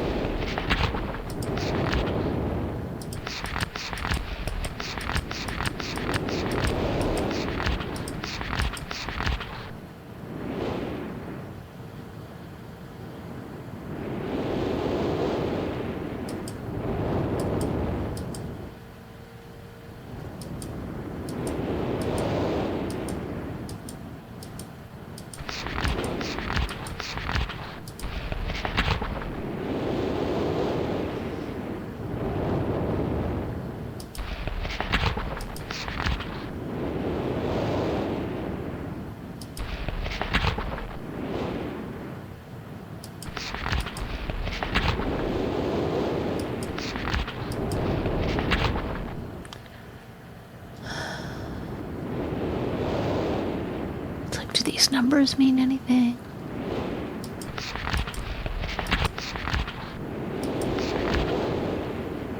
Does it have to do with how many stars are in each constellation? What order?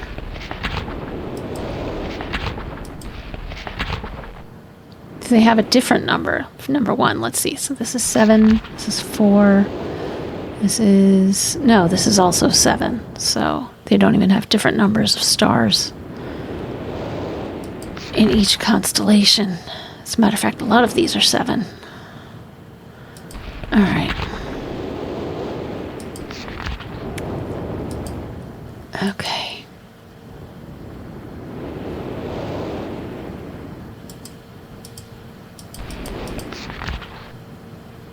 What even is this?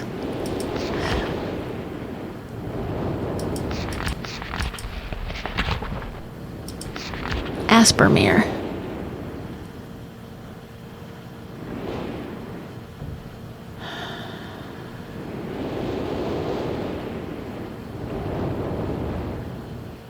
Maybe Aspermere is the volcanic world. Aspermere. Alright. Insignia of the Black Ship. That doesn't seem to have played into anything yet.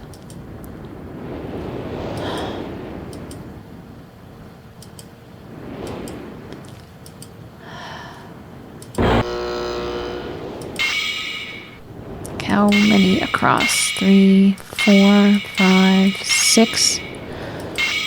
3, 4, 5, 6, 7, 8. So there's 48 squares total.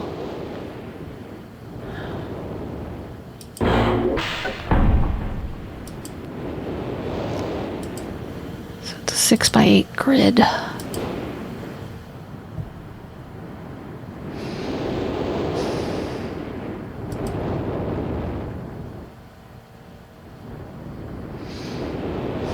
I mean, this is the first note you find, really.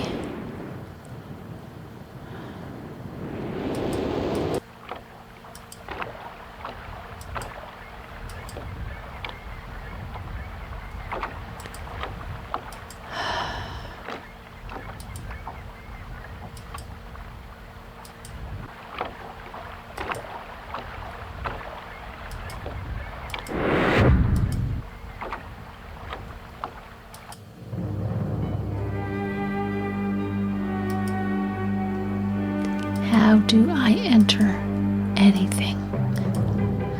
Is it just that this isn't powered yet, and so, therefore, like any buttons that I could press in here don't work?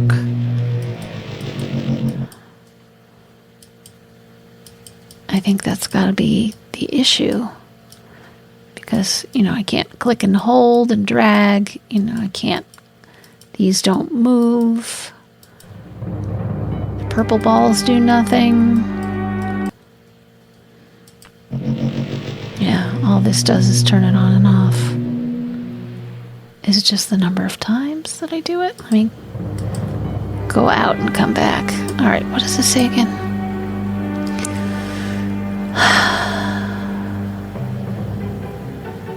40. 67. So this is the water turbulent pool. So this is set currently to 67 somewhere.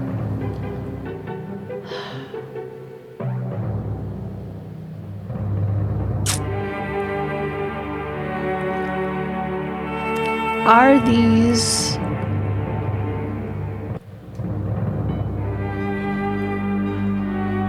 these settings from that puzzle? This only goes up to 6, so that's the number vertically and then the number across. So if we go like down 4 and then don't enter anything else, will this be the topographical extrusion test? And then if we're entering numbers, do we just... Oh, no, see, because then you can't do 0, 6 now, can you? But we can try one of these. No, that wouldn't make any sense, though.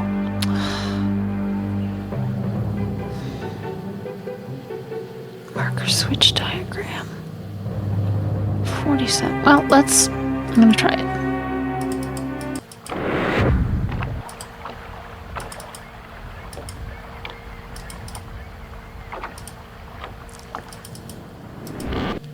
Oh, not that.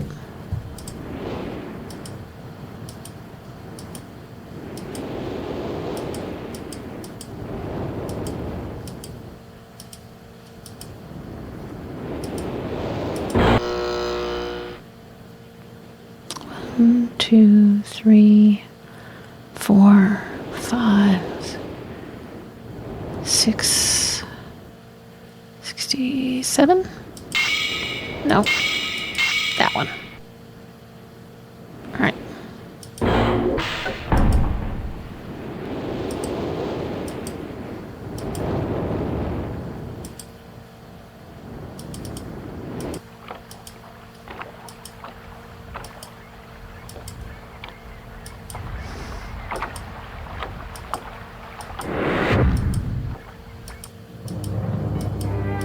No, this looks the same.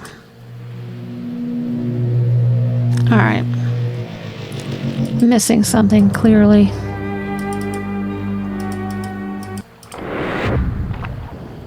Let's think. Oh. It's like, where did we see somewhere where we could put in numbers like practically at random if we wanted to?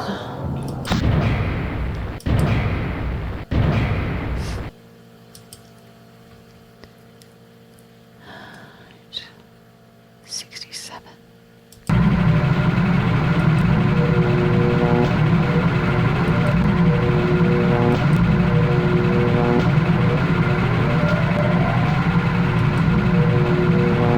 Oh, this is just an order.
don't understand the rules for this. I'm trying not to just, brute force it. I'm trying to see if I can discern what the pattern is here.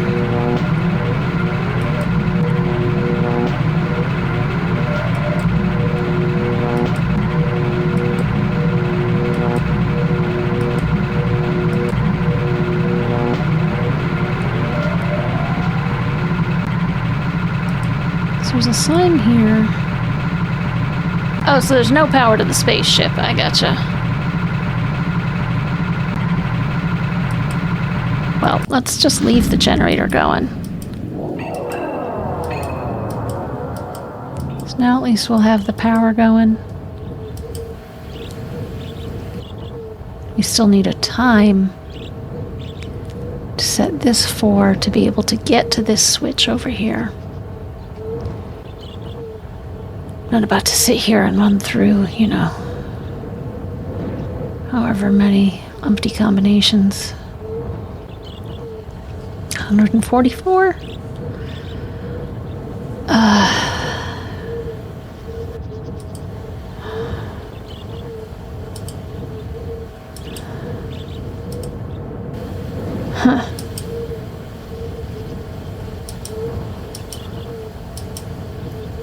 I'll probably cut a lot of this out.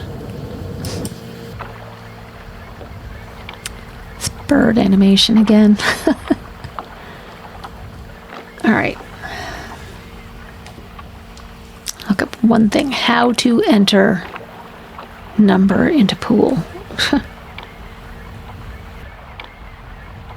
I'm not seeing something. I mean, like literally not seeing something in here, I think.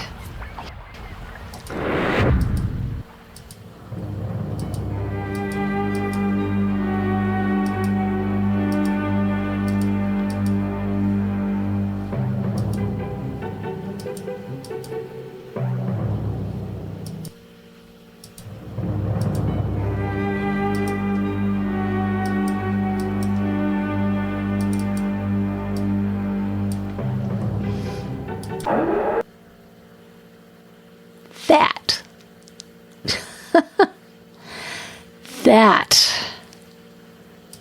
is what I'm not seeing.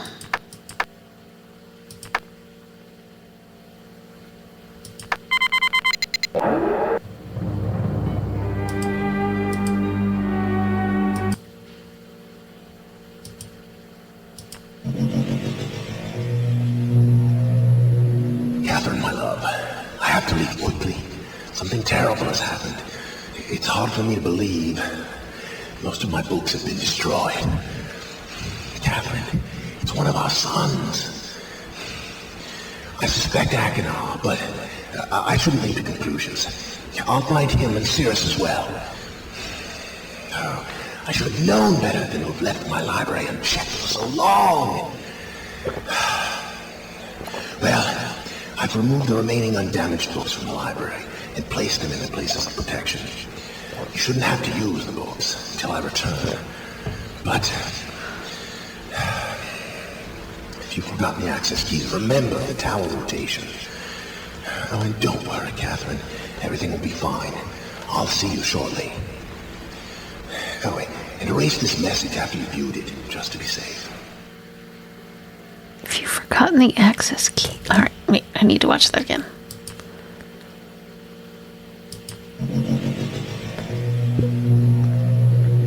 Catherine, my love, I have to leave quickly. Something terrible has happened. It's hard for me to believe. Most of my books have been destroyed. Catherine, it's one of our sons. I suspect Achenar, but I shouldn't leap to conclusions. I'll find him and Cirrus as well.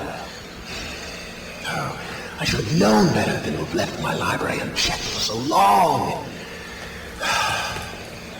Well, I've removed the remaining undamaged books from the library and placed them in their places of protection. You shouldn't have to use the books until I return. But if you've forgotten the access keys, remember the tower rotation. Oh, and don't worry, Catherine. Everything will be fine. I'll see you shortly. Oh, wait, and erase this message after you viewed it, just to be safe. Okay. So I guess remember the tower rotation. So there are 4 locations that, light up red. So maybe just go through the island, turn off the switches that it doesn't apply to.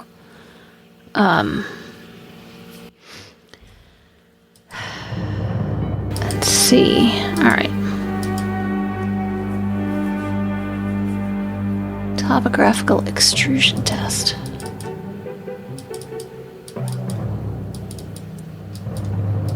How did I open this before? Top left corner.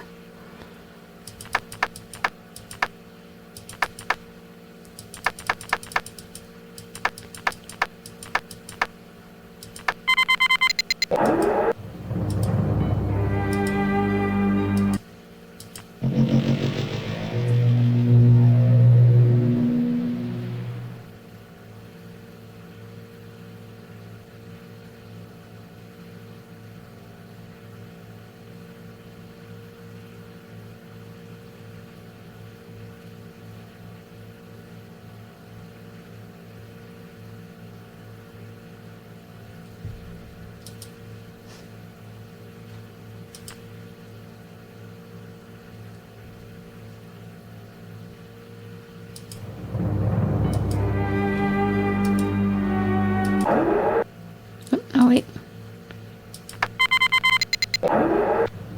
Go back. Marker switch diagram. 47.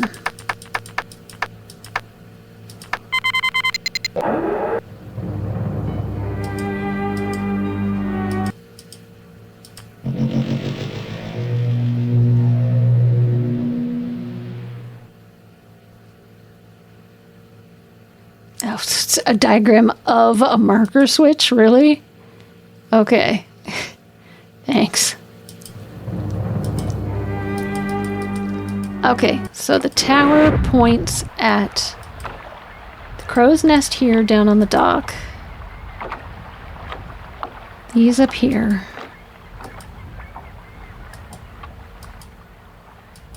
Not the planetarium. Not... It does point at the rocket. Not down here. Not down here.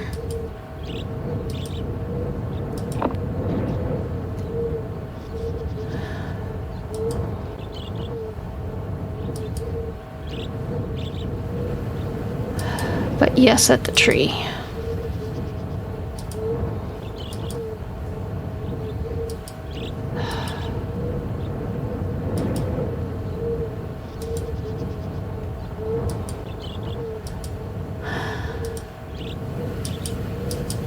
And that's as close to the tree as it gets.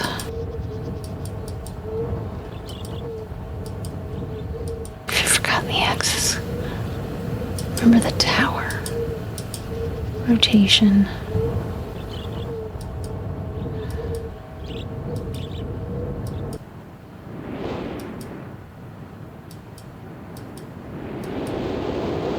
It's like, yeah, and...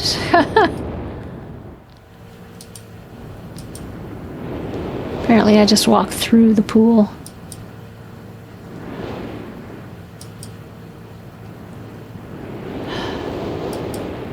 Yeah, I turned that back off.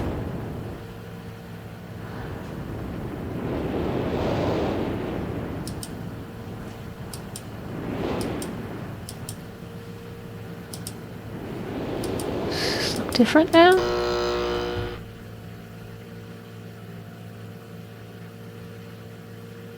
It was this, and this. This is still lit up, though.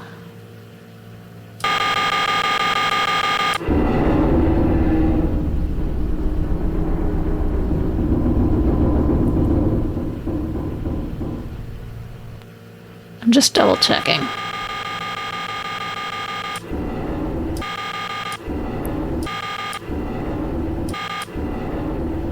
Alright.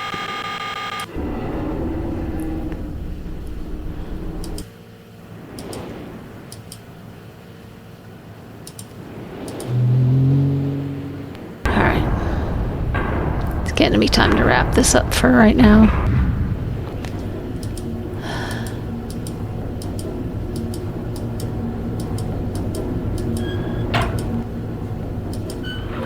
Please let this tell me literally anything.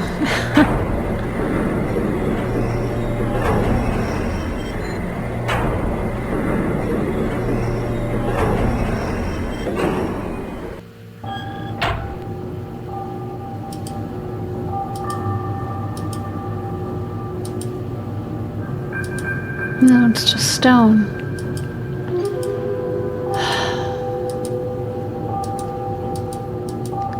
Is there something we didn't notice about it before?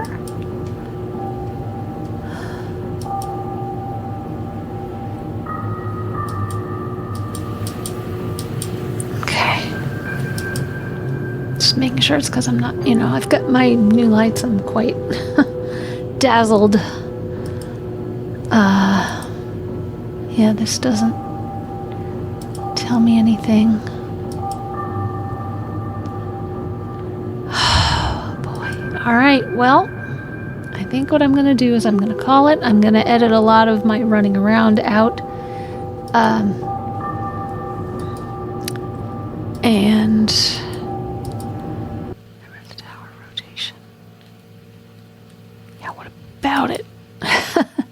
What about it, Artis?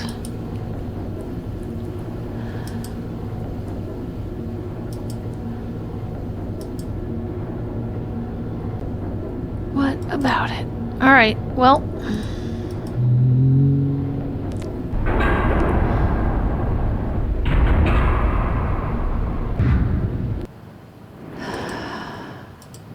I'll call it here. I'm going to give myself a day to see if I can figure out the next step. And if not, I'll see if I can track down the next hint. But, the only thing I looked up was how can I enter the number into the pool. So, unfortunately, it did show the exact number next to it. So I just which is just as well because I would have put the wrong number in and been like, what's going on? Why isn't this right?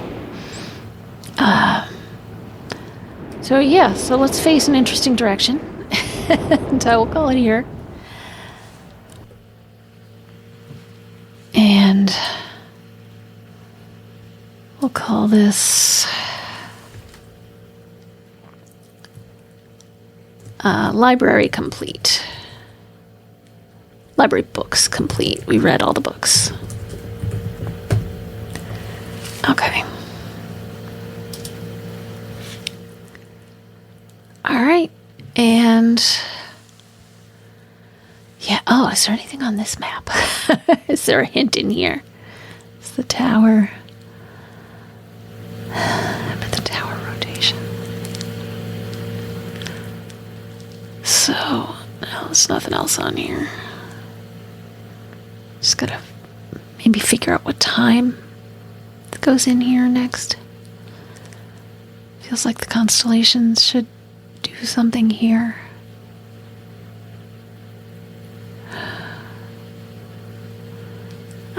Artis is a pain in the butt. Anyhow, thank you for joining me. Let me know what you think about this game. Let me know how you feel about it. Should I continue? Should I stop? Is this too annoying? Am I going to have to look up too much? Is it too much reading? Is it too much wandering around? Like I said, I'm going to try to cut out a lot of my wandering around, though. Anything where I'm just like back and forth a bunch of times, I'll cut down and let you know with a little note, that I've cut a few minutes out here or there. And, like I said, should I keep going? Should I stop? Is there a different game you'd like to see me play? And thank you. Like, subscribe, share if you want. And I will see you next time. Bye-bye.